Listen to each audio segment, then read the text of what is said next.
त्याची उत्तर त्यांनीच द्यायची की असं काय घडलं की तुम्हाला अचानक या महाराष्ट्राच्या शत्रूंना पाठिंबा द्यावासा वाटला. याबाबत लोक त्यांना प्रश्न विचारतील.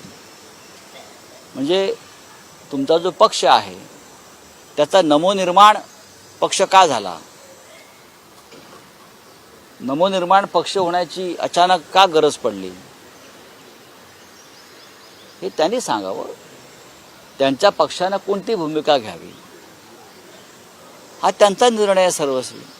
आम्ही महाराष्ट्राच्या अस्मितेसाठी, स्वाभिमानासाठी आम्ही लढतो आहोत. मग नरेंद्र मोदी असतील समोर किंवा अमित शहा असतील, आम्ही शरणागती पत्करणार नाही. तुमचं नाव घेता म्हणजे त्यांनी सांगितले की संजय राऊत आणि उद्धव ठाकरे जरी बोलत असतील तर त्यांनी सुद्धा स्वार्थासाठी भाजपसोबत राहिले. आम्ही कधीही स्वार्थासाठी भाजप बरोबर राहिलो नाही.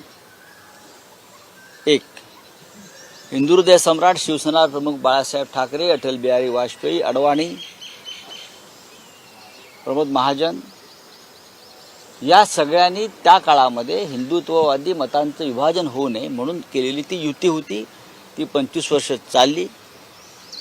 पण भारतीय जनता पक्षानं जेव्हा आपले खरे दात दाखवायला सुरुवात केली तेव्हा आम्ही तो जबडा फाडून बाहेर आलो आणि आम्ही स्वतंत्रपणे आमच्या भूमिका घेतल्या.